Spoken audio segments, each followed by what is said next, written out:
La politique, c'est du sérieux. T'as sûrement déjà entendu parler des violences à caractère sexuel. C'est un sujet d'actualité qui fait beaucoup jaser. Parce que oui, ça existe, et parce que ça existe dans ton milieu, le Collège de l'Outaouais s'est doté de la politique pour la prévention des violences à caractère sexuel.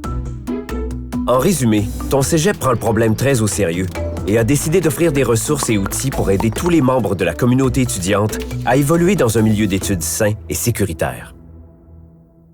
La politique, ça concerne qui au juste?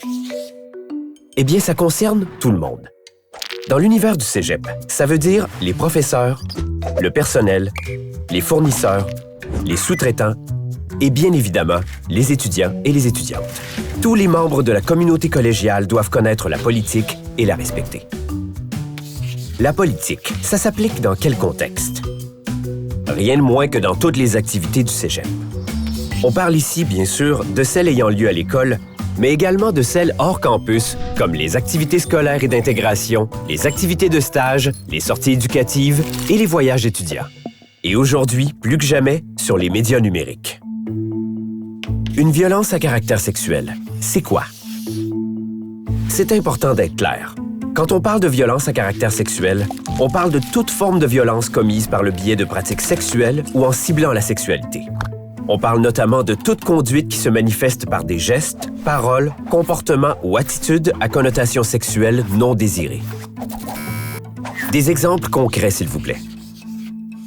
Lorsqu'on parle de violence ciblant la sexualité, on pense immédiatement à l'agression sexuelle. Oui, il s'agit bien d'une violence à caractère sexuel, mais c'est aussi beaucoup plus que ça.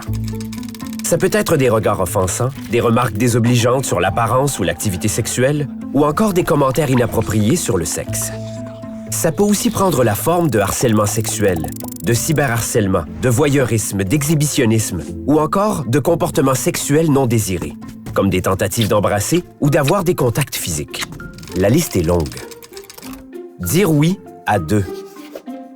En fait, la clé se résume en un mot, consentement. Et le consentement, c'est plus compliqué qu'on pourrait le penser. Tout d'abord, c'est l'accord qu'une personne donne à son partenaire au moment de participer à une activité sexuelle. Jusqu'ici, c'est simple. De plus, pour qu'il y ait consentement, cet accord doit être clairement communiqué par des paroles, un comportement ou les deux. Petit rappel, le silence n'est pas un consentement. Le consentement doit être donné de façon volontaire, libre et éclairée. Lorsqu'une personne est intoxiquée, sous la peur ou la crainte de représailles, son consentement n'est pas donné de façon volontaire. Aussi, l'accord doit être donné au moment même de l'activité sexuelle et il peut être retiré à tout moment.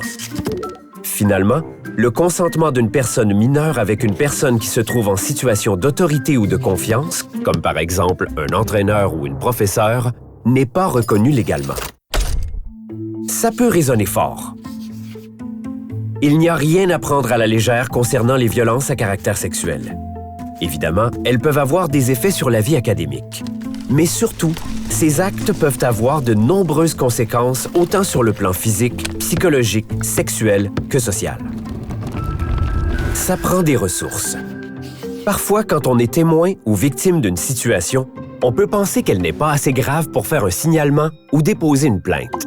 Peut-être qu'on croit manquer de preuves, ou encore qu'on a peur de ne pas être pris ou prise au sérieux. Parfois aussi, on n'est tout simplement pas au courant des ressources qui existent au sein de notre établissement scolaire.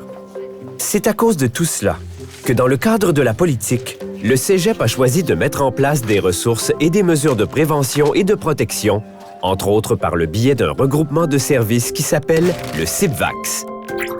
Le CIPVAX s'adresse autant aux victimes qu'aux témoins. Il informe ceux et celles qui cherchent de l'aide, quelle qu'elle soit, qui veulent signaler une situation, déposer une plainte ou tout simplement parler de ce qu'ils ou elles vivent.